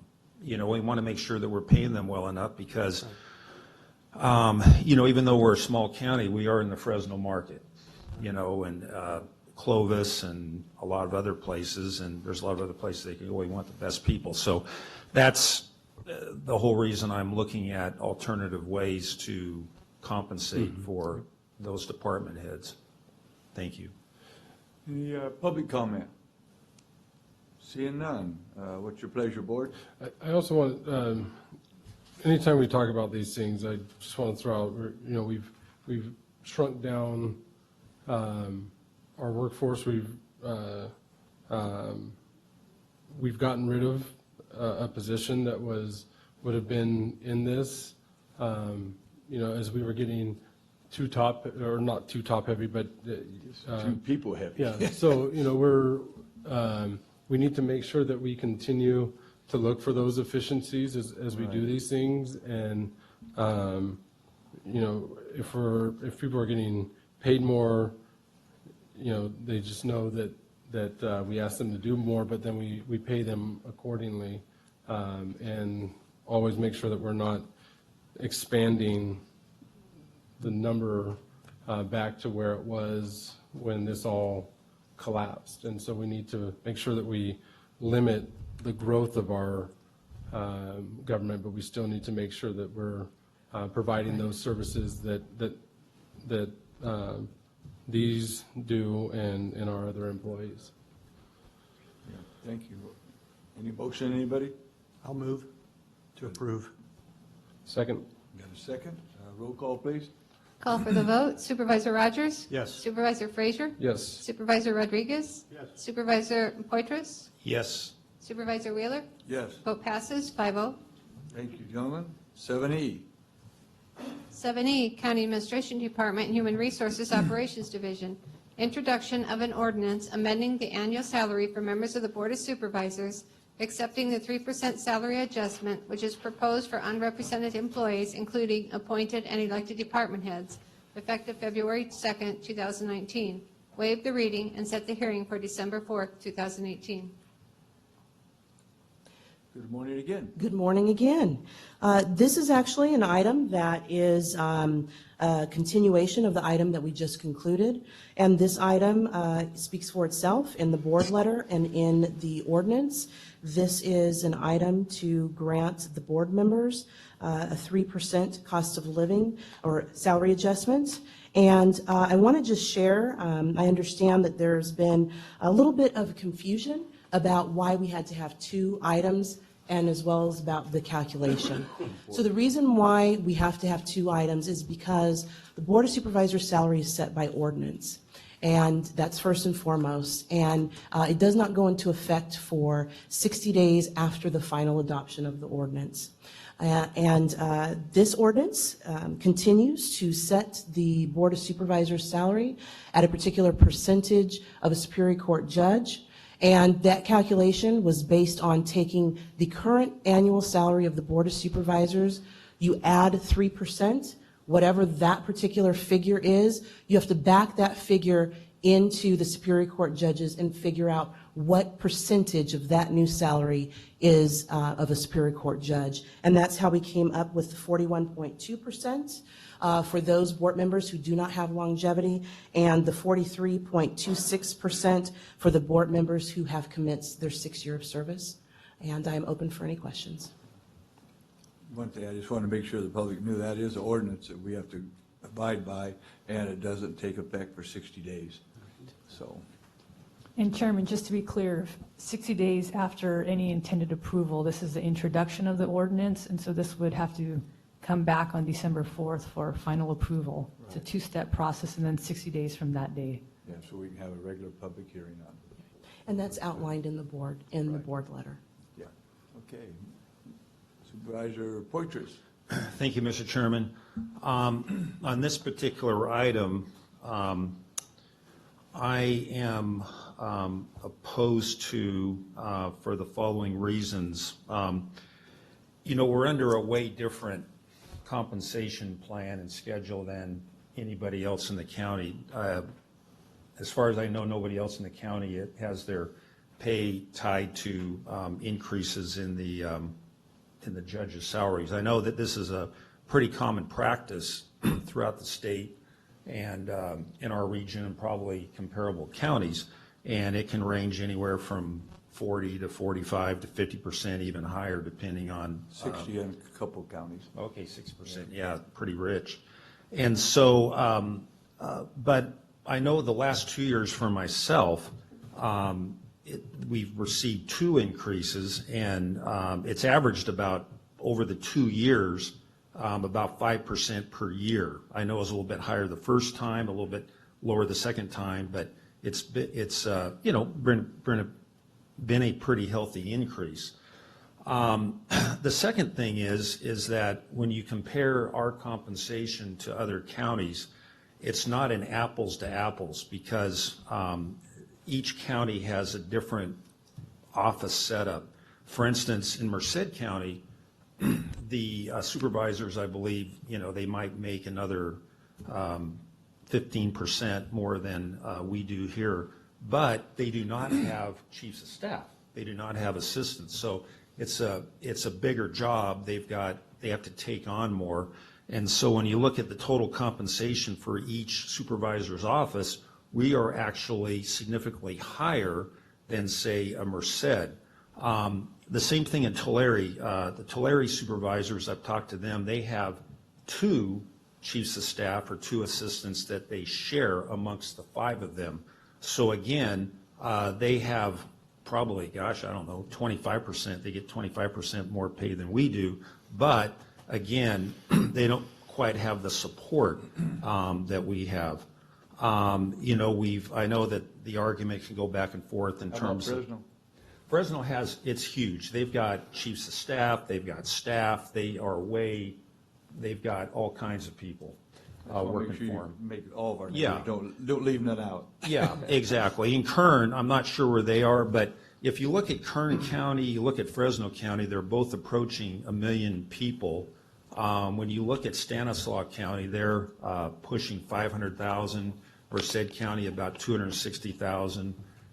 Tulare County's pushing 500,000. And so it's just, you know, the operations are significantly bigger.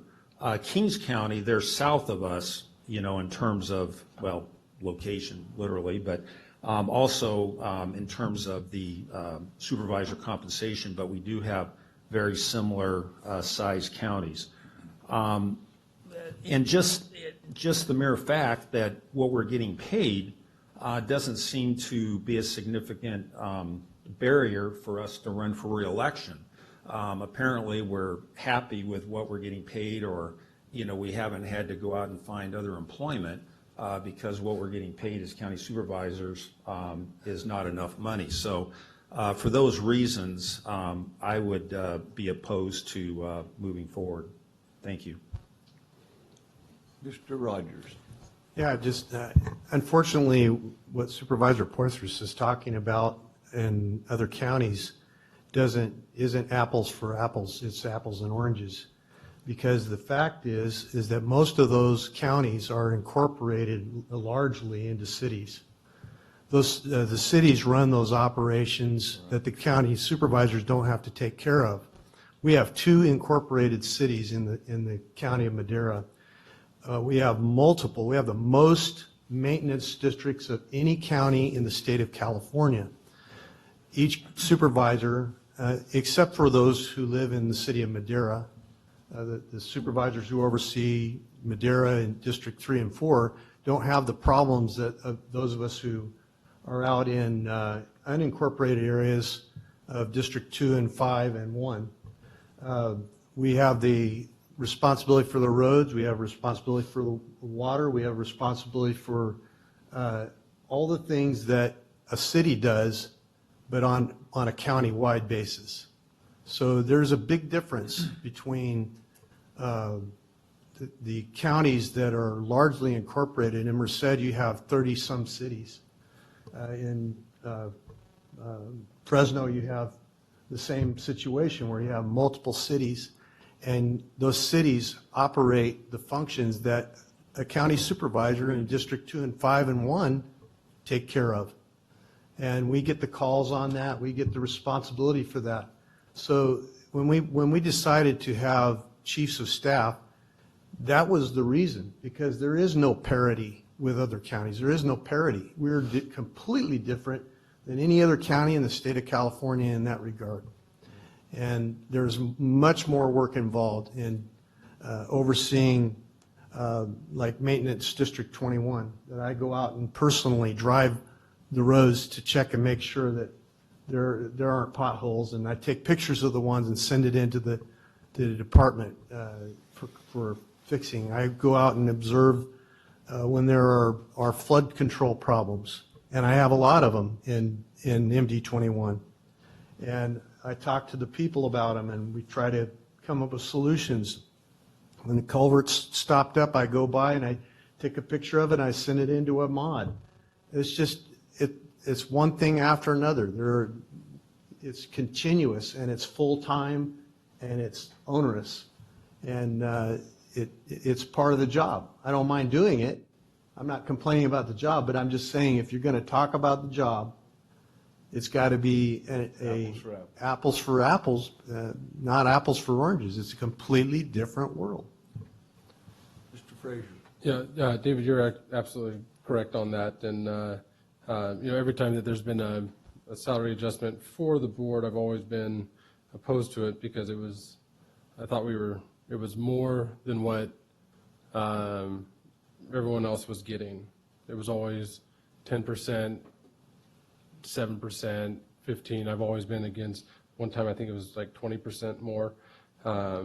And so, I think this is fair for what we're asking everybody else to take. But Supervisor Poitras, you make a very good point in terms of how ours is different than anybody else's, because there's times that there's automatic increases that come in from that. And maybe we should look at getting away from that system. If we're getting increases, this year I think it was a little bit less, but we should look into, just setting what our pay is. Everybody knows what it is. It's not just tied to somebody else.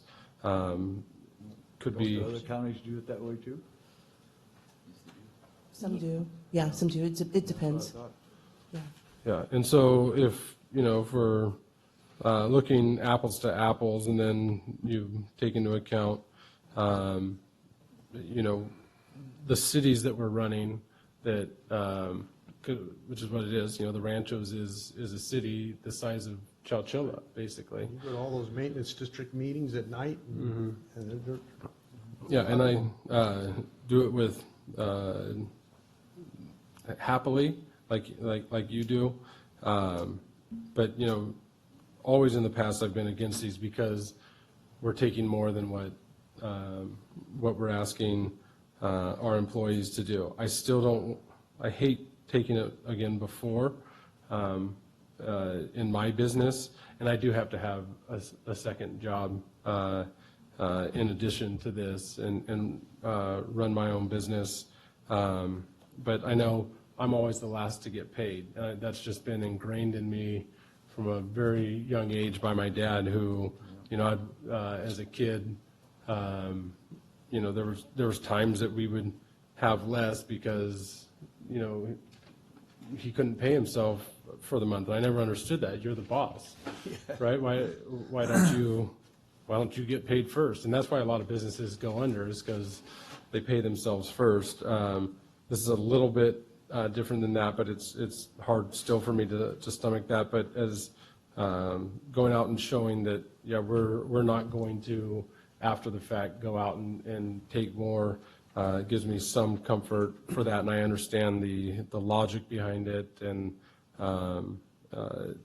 so it's, like I said, it's still hard for me, having been ingrained with that, but I do understand it, and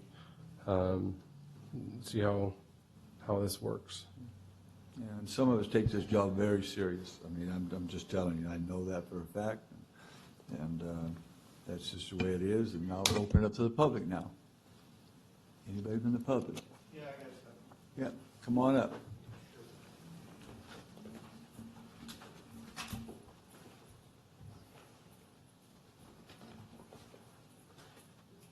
My name's Rod Hatzman, by the way. Do I need to sign in on this? Yes. Okay. One of the things I was looking at, listening to all the information that's going on, using the subject that was prior to this on wages and longevity pay, when you asked for public input, you went too fast. I didn't get a chance to raise my hand. So anyway, going back to longevity pay, it's in every other industry that I've worked, and it's oil, it's called loyalty pay. And usually, in most instances, when you have a longevity pay, it was an old thought process, because it was necessary back then, because you didn't have the qualified people to do the job that you were requesting them to do. Afterwards, once people got qualified, you use the 10,000 or the 20,000 hours. Mm-hmm. That's been adjusted quite a bit in most industries. It's half of that. Really? Yes, sir. Right. Again, all I can go with is oil, because that's what I worked, but I negotiated contracts for labor and for management, and I know we did away with longevity pay a long time, well, probably 30 years ago. And the reason why was because you had other benefits as your time went on. Mm-hmm. And because of that, with somebody with, like, say 15 years in, they wouldn't quit to go to another company, because they'd have to start over with benefits and everything else. Right. So that's a longevity pay kind of too. So. Yes, sir. And so in that respect, longevity pay became, for us, the ones who had it, yeah, we fought hard for it because it was a percentage, and everybody's in it for money. So the other side is by getting away with it, doing away with it, everybody becomes on an even field. And once you've had, most people don't move from job to job because once they go to a new job, they usually have to start over or at the bottom of that pay scale. So if you have somebody with 10 or 15 years at the county, to presume that they're going to go to Fresno or any other county, if you look at your manpower issues, you'll see that you're not losing to Fresno that large. We were big time for a while. Yes, we were. Yes, sir, but you're not now. You're not. And that, Because we adjusted the salaries. true, but 3 or 4 years, we've kind of caught up. But when I got elected, first thing I asked Mrs. Taylor is, why do we lose so many people? Why are we doing that? She said, because we are so far behind all the other counties. Right. I said, that's the main reason. She says, she was the HR director, Adrian's spot. Understood. And that's what she said. She said, Tom, that's just the way it is. And even at I spent 19 years on the school boards. These people out here working in most counties, most schools, will give you that credit for how many years you got going, see. Right. It's not like the private sector out there. Like I went from one ranch to the other, I didn't get shit from the next other one, you know. But Right. most of the employees in government and schools and stuff like that, they get that same thing. So we are out here trying to compete to keep our good people that we have now. We got some of the best people there is right now because we've recruited from Fresno, Merced and stuff. Half our department heads now, the new ones we have, came from Fresno because of what we have offered for them. Finally got them there Got to 'em there, that. but we're getting them now. But you're We going could to never turn around fill our and do the sheriff same thing department. by voting in a 3% across the board pay when one gentleman was saying that a guy was 6% or 8% behind. Yeah. So now We're you're gonna going look to at do the those same things. thing that you were doing before, and you're justifying it by saying, well, we didn't have the money. We did the surveys just like you guys do and trying to figure out a balance of wages to make sure everything is even across the board and do everything in it that we could. And you can use that survey for 5 years. Yeah, oh yeah, we do. And so when you did the survey, it said bring everybody up to this scale. And now you're saying, oh, well, we can throw that out and leave We're this not guy. throwing it out. Yes, sir? You are when you allow somebody to be 6 or 8% behind. Because the survey said bring everybody up to this But they level. won't be when we do this. The 3% across the board, Right. everybody moves up 3%, and it's neutral. And will we be within the benchmarks? What you guys were talking about earlier, and grant you, I'm not part of your system, so I don't know, but you were saying that some people are above and some people are below. So what you're doing is you're not changing anything, you're just arbitrarily giving a 3% to make everybody feel better. We're not To get implementing something. the compensation study, though. That's the point. Hold- We're not hold on, implementing. I think, Well, if you're doing, if we're doing this transparency deal, I'm sitting out in the public, and I didn't understand that. Yeah. Now that you're bringing this up, Yeah. I'm telling you what I understood while I sat out. And I that- and heard it. and Well, so I that- appreciate that. That's important to understand that perception and how it comes across. And so there was, 2 years ago, we had another compensation study that showed there were people that were really, really far out, and some people were not all that far out. So some people would get got a 20% raise, and some 30%. people got a 1.5% raise, and that person is still here and has not gone up a whole lot. So to implement one to bring back to much closer to parity, and then do one where everybody gets one, so everybody is coming up, because the person that got the 1.5% inflation during that time has gone up, it's 3% per year, and so they're behind now, not on the study, but in terms of how far their dollar goes. So then to do in the middle of this as a 3%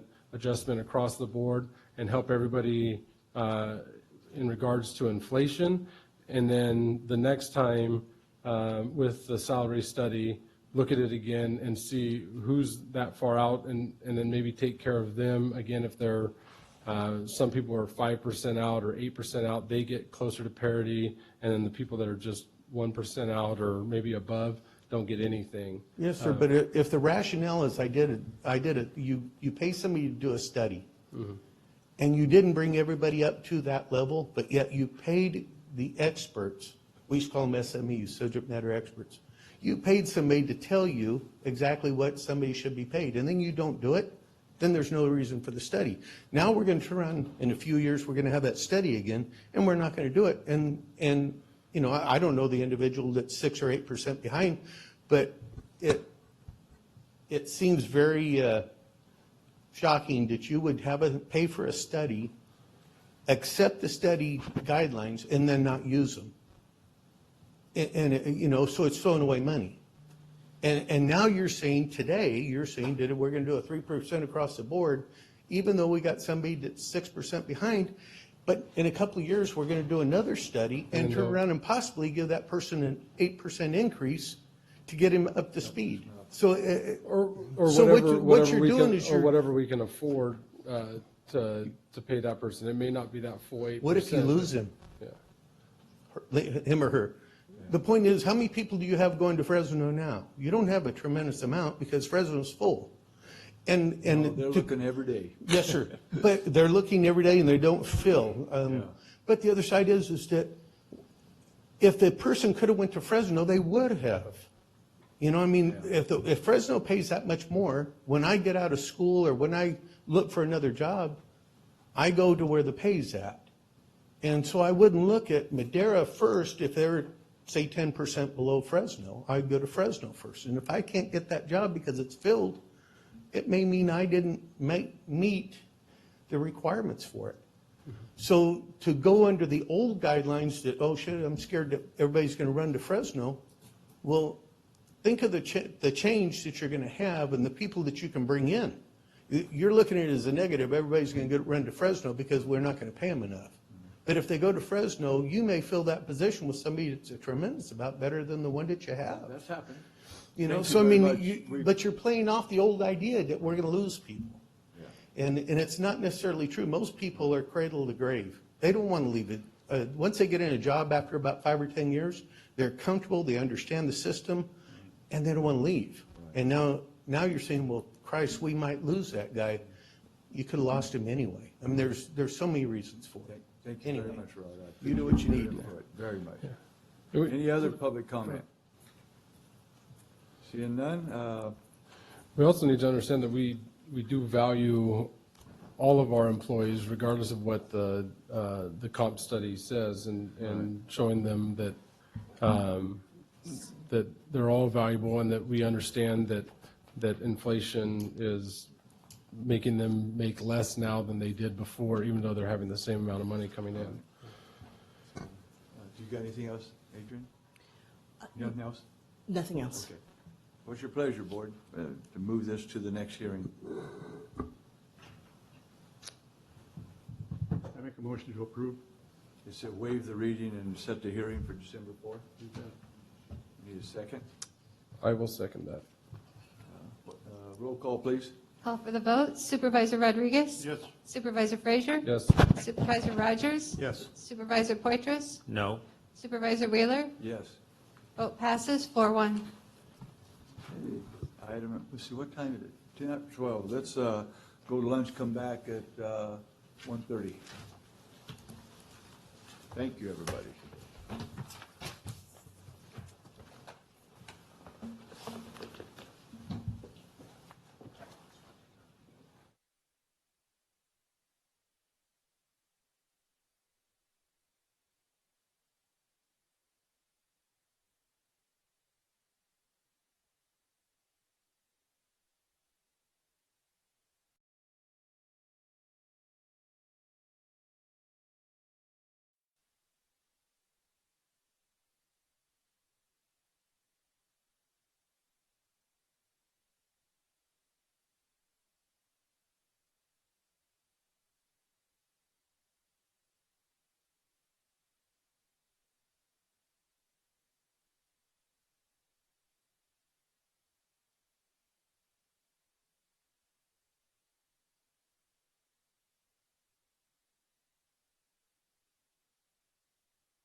rushed.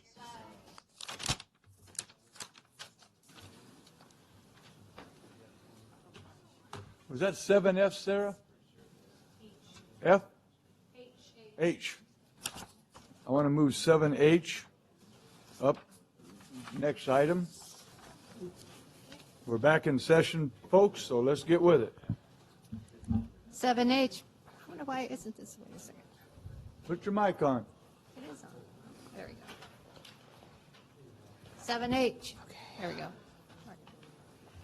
Public Health Department, discussion and consideration of approval of a resolution appointing Mary George Solario as retired annuitant to program manager effective November 21st, 2018, waiving the 180-day waiting period from the date of retirement pursuant to California Public Employees Pension Reform Act of 2013, Government Code Sections 7522.56 and 21224, and making findings in support thereof. Is she important to you? Very. Okay. Motion to approve. Second. Got a second? Any public comment? Seeing none? Roll call, please. Call for the vote. Supervisor Rodriguez? Yes. Supervisor Frazier? Yes. Supervisor Rogers? Yes. Supervisor Poitras? Yes. Supervisor Wheeler? Yes, Vote ma'am. Thank you. Passes 5-0. Thank you.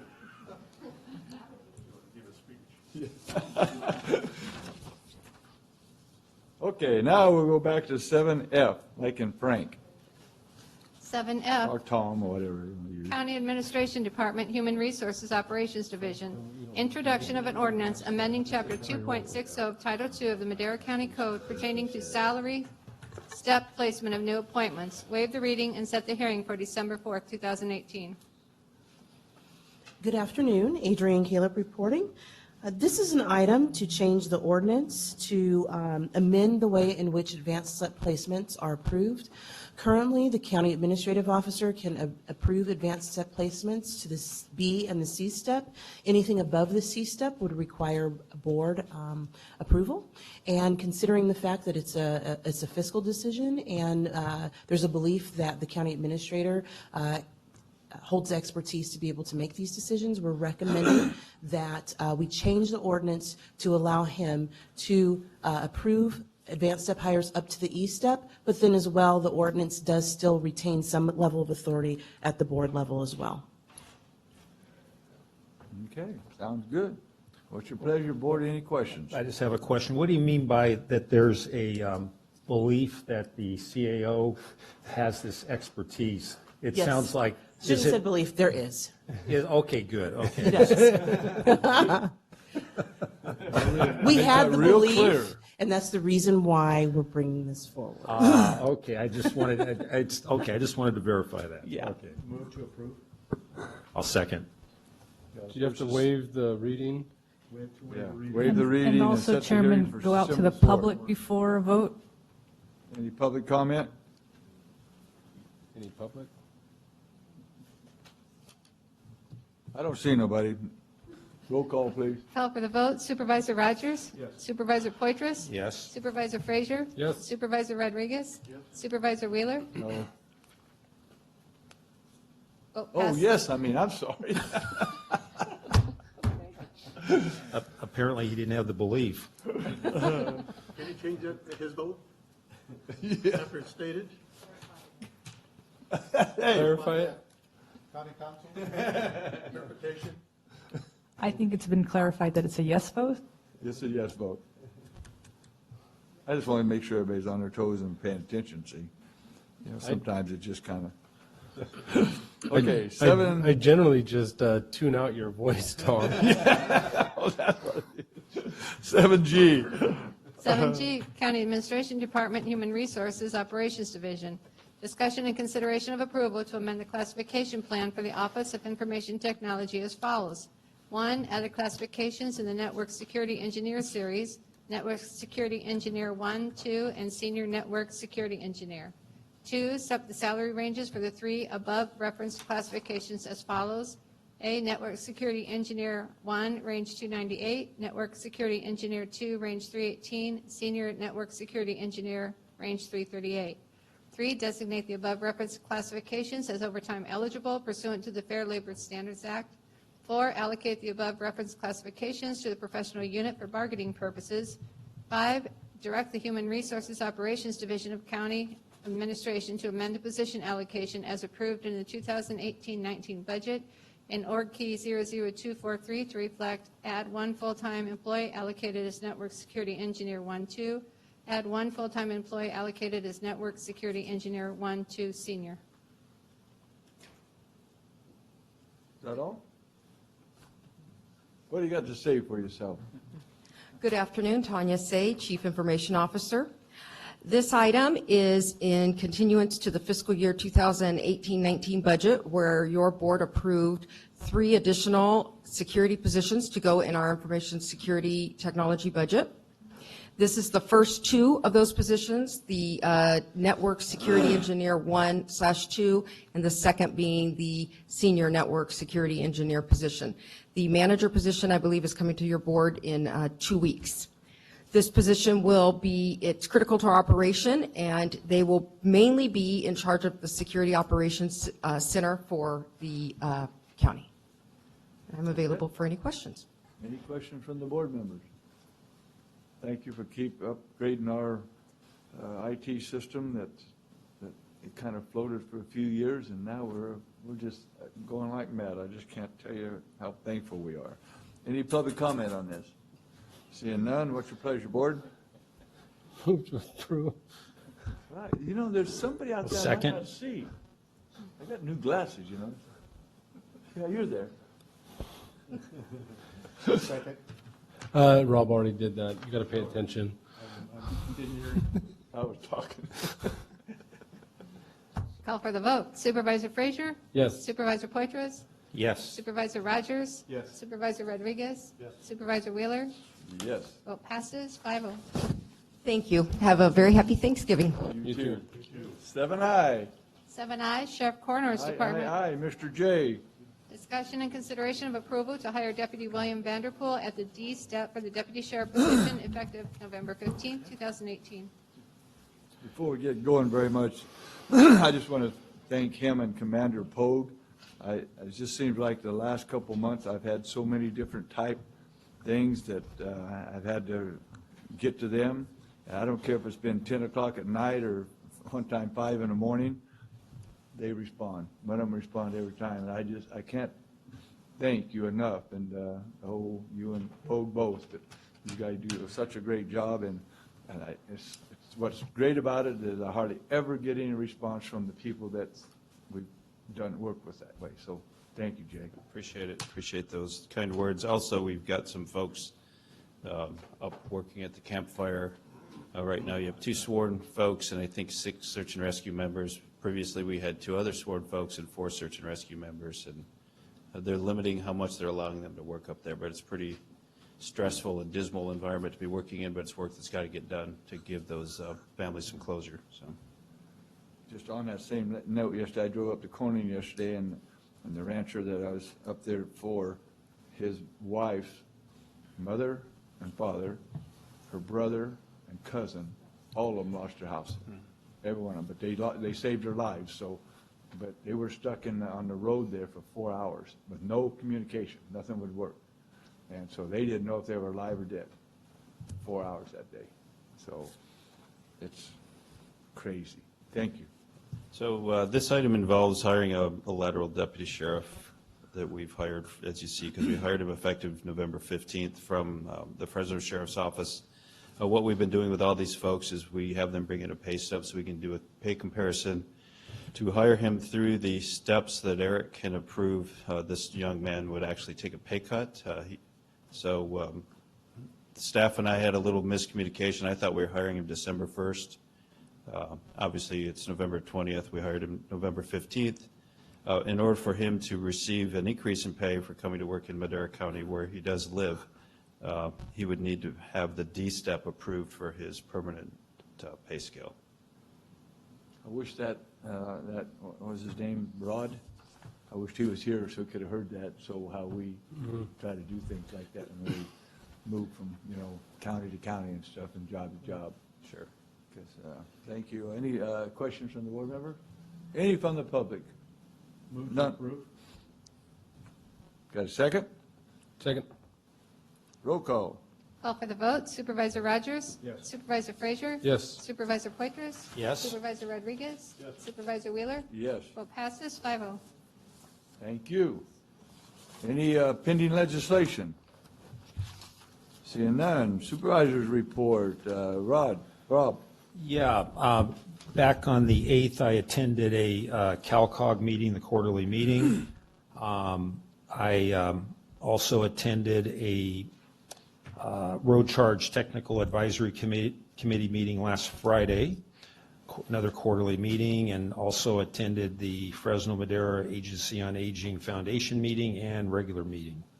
Back on routine again now, not campaigning. It's nice to have you back. Yeah, it's nice not driving 200 miles a day, Yeah. 300 Mr. miles. Max. Not at all, Mr. Chairman. Mr. Dave? I attended the Joint Powers Authority for the San Joaquin Valley Water Infrastructure Authority this last Friday. I have something. Did I give you this the other day? That water study? I don't think so. Oh, okay. Yeah, I brought that for you. Thank you. This is what we did that, that you left Oh, early that day, yeah, right. and they'd done that afterwards, so I wanted you to have that. I Thank you. got an extra copy for you, Thank you because very it's a much. I water study appreciate they did up there, and Yeah, very thorough. Supervisor Wynn was Yeah. heavily involved in that. Right, yeah. So anyway, I got that for you Thank to you. study, so. I was hoping I could get something from that. and There you are. Perfect. Well, you did, we did a lot of stuff there Right. before you had to go, but that was, I thought was very important for Yeah, it, so. thank you. Worley, did you bring enough to share with the rest of the board? Son? Yes, I did. And I'm proud of Worley, buddy. That was my dad's name too, and my great-grandpa, so. I will Great Texas name. be attending the CSAC conference, so I'll be out of the area Next week. next week. I will be there. So will I. Dave will be there. You won't? You'll be there? Okay, 4 of us will be there. And then there's some exciting things going on that I can't tell everybody about yet.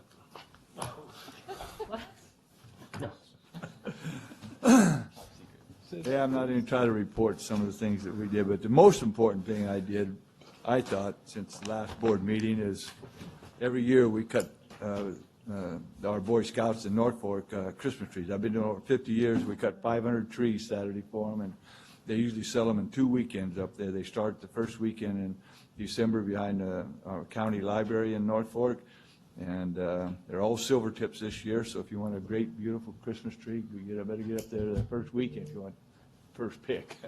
And we cut 500 trees, 502 trees that day, 5 of us, so anyway, that was a good deal, and I love playing with those scouts. I tell you, they follow me like, and then they built forts in the back of my pickup, and we put the trees in it, and one time they had 7 of them in the back of my, you couldn't see any of them. So they had me take pictures so I could put it on Facebook on, this is just their head sticking out. Anyway, how about you? Nothing to report. How about Regina? No report, thank you. How about Jay? You still sitting there? Rhonda? I would like to announce that last Friday, I attended my last CSAC class, so I've now completed the CSAC credentialing program Congratulations. and I've also completed the CSAC Fellows Program. Oh. No, you're not in line for another raise yet. Longevity. Okay, we have no more closed session, so I move to adjourn, and we'll see you December the 4th. We're going to do the agenda meeting in about 10 minutes. What's that? Sorry. Oh. I thought I was done something wrong. He's really good at. Mm-hmm, mm-hmm.